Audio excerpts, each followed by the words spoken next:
માંડલ નજીકની વૈભવ લક્ષ્મી કોટન જીનના કાલા કપાસના ઢગલામાં ભભૂકી ઉઠતા અફરાતફરીનો માહોલ સર્જાયો છે।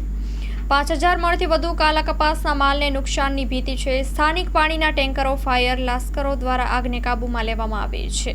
માંડલ શહેરથી નજીક આવેલ વિરમગામ હાઈવે ઉપર આવેલ શ્રી વૈભવ લક્ષ્મી કોટન જીનના કમ્પાઉન્ડમાં રાખવામાં આવેલ કાલા કપાસના ઢગલાઓમાં બપોરના 12 વાગ્યાની આસપાસ આગ લાગવાની ઘટના સર્જાઈ હોવાને પગલે જીનિંગ સ્ટાફ અને સંચાલકોમાં અફરાતફરીનો માહોલ સર્જાયો હતો।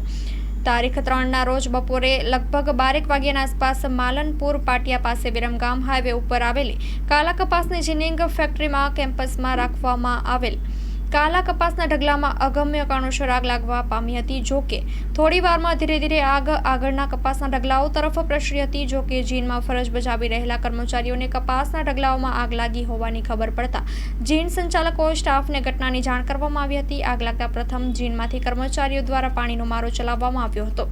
આસપાસમાંથી પાણીના ટેન્કરો મંગાવીને આગ ઓલવવાનો પ્રાથમિક રીતે પ્રયત્ન કરવામાં આવ્યો હતો, પરંતુ વધારે પ્રમાણમાં કાલા કપાસના ઢગલાઓમાં આગ લાગી ગઈ હોવાથી નજીકના વિરમગામથી ફાયરની ટીમ બોલાવવામાં આવી હતી અને ફાયરની ટીમ તાત્કાલિક ઘટના સ્થળે પહોંચી ફાયર ટીમના લાશ્કરો દ્વારા આગ ઉપર સતત પાણીનો મારો ચલાવવામાં આવ્યો હતો। ફાયર ટીમ અને સ્થાનિક ટેન્કરના પાણીનો મારો ચલાવતા લગભગ 2-3 કલાક બાદ ભારે જહેમત બાદ આગ કાબૂમાં આવી ગયેલ હતી અને વધુ મોટી જાનહાનિ ટળતા સૌએ હાશકારો વેઠ્યો હતો। જીનમાંથી મળતી માહિતી અનુસાર 5000 મણથી વધારે કપાસના ઢગલાઓ હતા, જેથી નુકસાન પણ મોટા પાયે થયું હોવાની ભીતિ સેવાઈ રહી છે। જો કે આગ લાગવાનું કારણ હજુ સુધી અકબંધ છે।